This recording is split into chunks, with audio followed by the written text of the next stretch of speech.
Olá, tudo bem? E aí, vocês gostaram da primeira aula de História que eu coloquei aqui no canal para vocês? Ainda não assistiu? Então clica no link que está na descrição e assiste. Essa já é a nossa segunda aula. E não esquece, se inscreve no canal e ativa o sininho de notificações para você receber os nossos vídeos novos que toda semana eu vou estar trazendo aqui para vocês, tá bom? E recapitulando, lembrando para você mais uma vez que além das videoaulas, nós temos a nossa sala de aula virtual através da plataforma Google Classroom. Quer saber como participar? Então acessa a primeira aula, o link da primeira aula e assiste, que lá eu dou todas as informações de como participar. Ao final de cada videoaula, lá na sala de aula virtual, tem um exercício para você resolver. E olha só, são exercícios inéditos, não são exercícios prontos de versões anteriores do Enem. São atividades exclusivas que eu trago para você lá na plataforma Google Classroom, beleza? Então, vem comigo, bora para mais uma aula de História para você que está aí se preparando para o Enem, ou para você que está cursando o primeiro ou segundo no ensino médio, ou ensino fundamental, ou simplesmente para você que é um apaixonado por História e quer adquirir um pouco mais de conhecimento. Essa nossa segunda aula, nós vamos falar da divisão da História. E é muito importante nós sabermos quais os períodos que compreendem a História, porque quando nós formos analisar os acontecimentos históricos que ocorreram, é muito importante nós sabermos situar esses acontecimentos dentro do período histórico no qual eles se referem. Porque as características gerais daquele período, a forma como aquele período ocorria, vai nos ajudar a compreender aquele acontecimento do qual nós estivermos estudando. Porém, antes de falar os períodos que compreendem a história, eu quero levantar aqui uma questão. Será que esses períodos ocorreram de maneira igual em todo o globo terrestre? É isso mesmo. Se você pensou em uma resposta negativa, você está certo. Utiliza-se uma divisão geral, uma periodização geral para a história, que é utilizada didaticamente nas escolas, mas se nós formos analisar e refletir, é muito difícil nós utilizarmos essa periodização e essa divisão da história de uma forma geral. Porque os povos aqui da América, por exemplo, eles tinham uma forma diferente de contar a sua história, de descrever os seus acontecimentos. Então, como é que eu posso dizer, por exemplo, que a Idade Contemporânea, que lá na Europa começa a partir da Revolução Francesa, também aqui na América vai estar se começando uma Idade Contemporânea, se na época nós tínhamos aqui na América sociedades completamente novas, sociedades que estavam se misturando com as sociedades já existentes. De certa forma, quando eu faço isso, eu estou negando aquelas sociedades nativas, aquelas sociedades que já se encontravam aqui no continente americano. Eu não posso esquecer que quando o europeu chegou ao continente americano, já existiam povos aqui. Então, por que dizer que a mesma divisão adotada na Europa tem que ser a divisão adotada para o continente americano? Mas, didaticamente, se utiliza essa divisão. E que divisão é essa? Didaticamente, a história é dividida em 5 grandes períodos. O primeiro período, que é, na verdade, aquilo que se entende como sendo um período antes da própria história, que é o período da pré-história.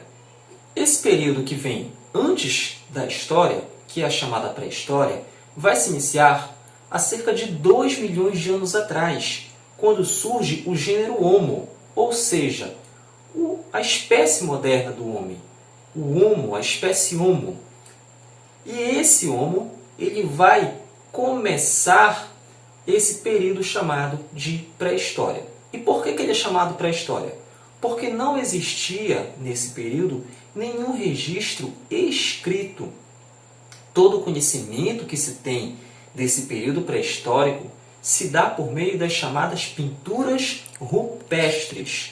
Eram pinturas que retratavam o cotidiano desses povos pré-históricos, também chamados de povos primitivos.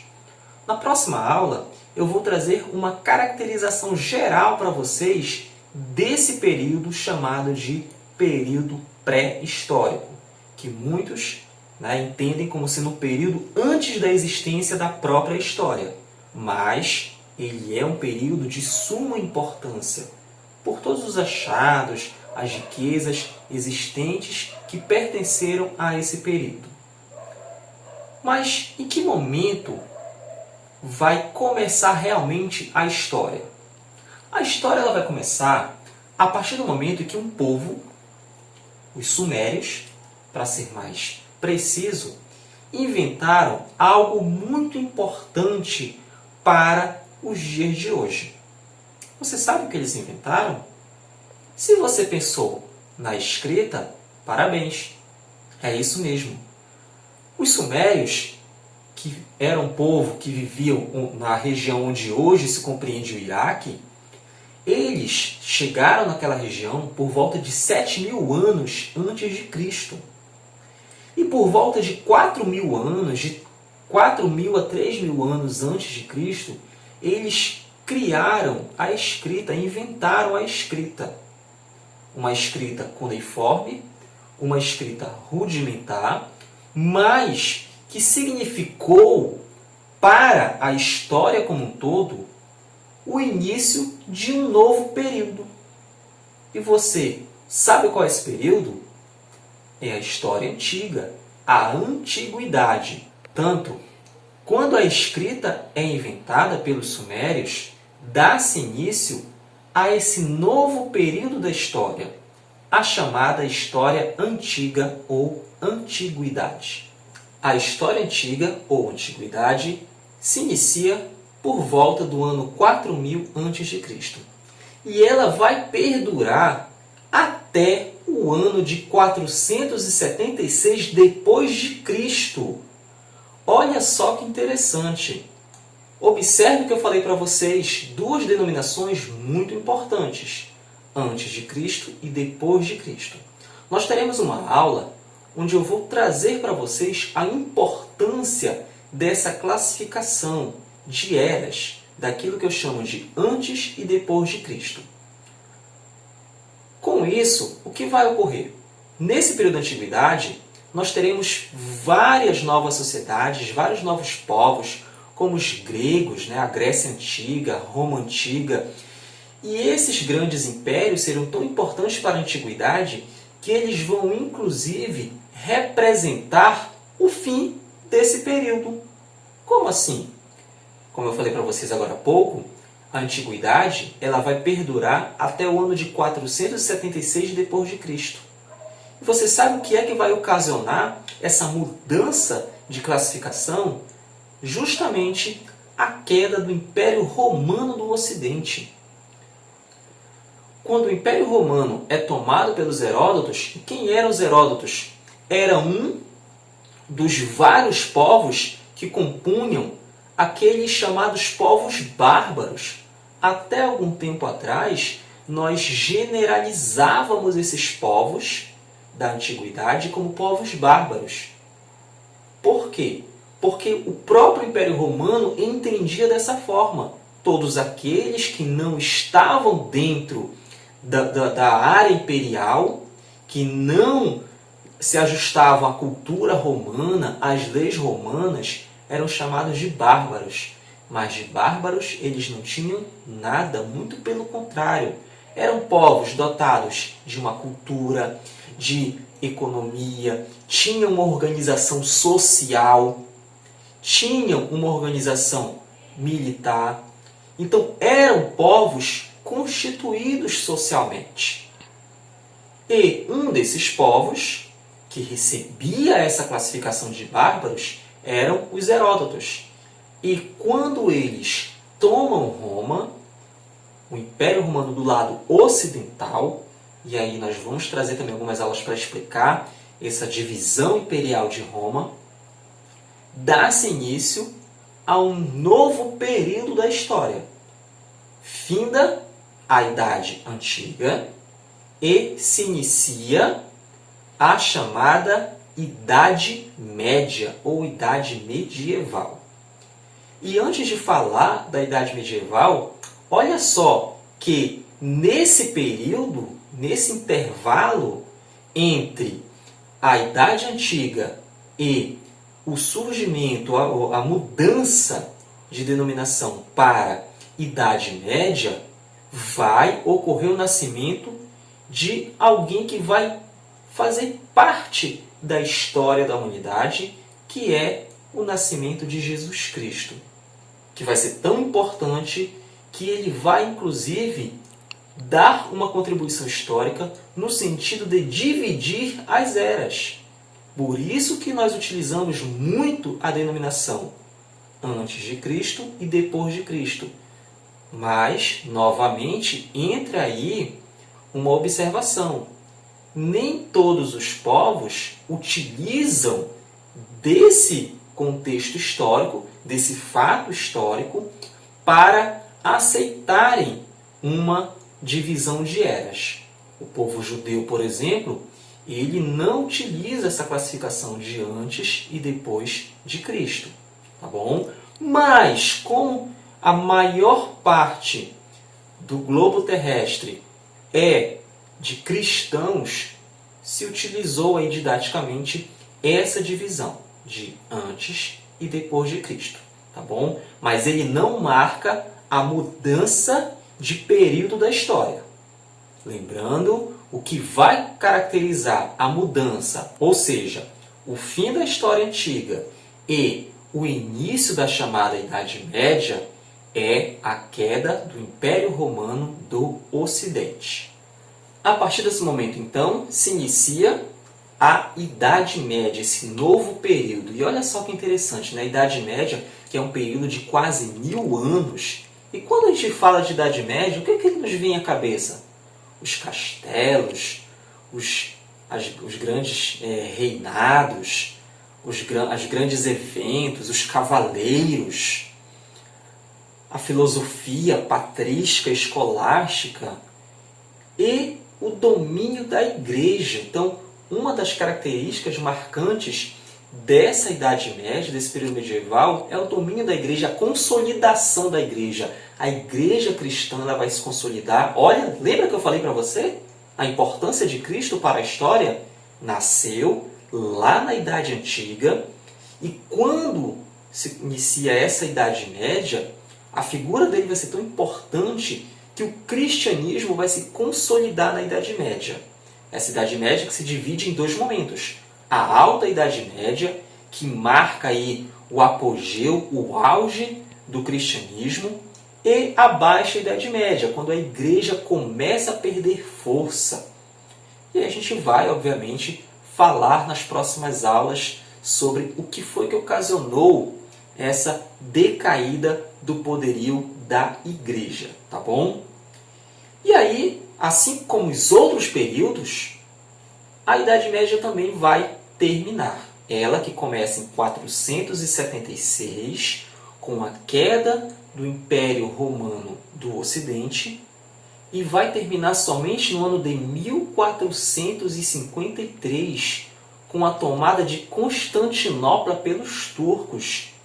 Você já prestou atenção que foram quase 1000 anos de Idade Média? Se iniciou em 476 e vai até 1453. Então, quando os turcos tomam Constantinopla, para a história, isso vai marcar uma nova divisão na história, ou seja, o surgimento de um novo período. E qual é esse período? É a Idade Moderna. Começa então a história moderna. E a história moderna, ela tem uma característica muito importante, pois na história moderna, o homem ele vai ser visto como o centro do mundo, como o centro do universo. Lá, no período anterior, foi marcado pelo domínio da igreja. Lembra? O teocentrismo é uma característica marcante lá da Idade Média. E agora, na Idade Moderna, o antropocentrismo é que vai caracterizar esse período.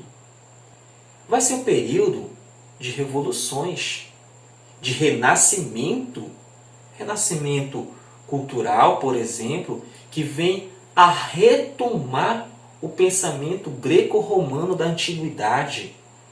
Grandes pensadores, o aprimoramento de equipamentos que vai proporcionar as grandes navegações, facilitar com que esses comandantes dessas grandes nações coloquem as suas naus no mar. É o período onde os europeus vão chegar na América. E aí, olha só, né? Eles chegam na América, retomamos o que nós falamos no início da aula, dessa dicotomia, da divisão da história. Porque tudo que nós estamos utilizando aqui, que é o que a história nos coloca didaticamente, se você for olhar, é muito voltado para o contexto europeu. E aí, um dos movimentos muito importantes da Idade Moderna foi um movimento chamado Iluminismo, que tinha e trazia alguns ideais muito interessantes, como os ideais de igualdade, liberdade e fraternidade. Você já ouviu falar sobre isso? Sim? Você pensou em Revolução Francesa? Muito bem. O Iluminismo ele vai ser uma base para a Revolução Francesa. Eu costumo dizer que o Iluminismo ele é a Revolução Francesa na teoria. Esse Iluminismo ele vai para a prática. E ele vai para a prática através da Revolução Francesa. E por que eu estou falando da Revolução Francesa? Porque ela é que vai marcar agora essa nova divisão. A Revolução Francesa ela marca o fim da Idade Moderna e o início da Idade Contemporânea. E você sabe qual é a Idade Contemporânea? É essa que eu, que você, que nós estamos vivendo. Nós estamos vivenciando o período da história chamada Idade Contemporânea. E aí? Deu para entender? Foi fácil? Vai lá na sala de aula virtual, faz o exercício e na próxima aula eu vou trazer para vocês características e acontecimentos de cada um desses períodos para ajudar você. Abraços e até a próxima!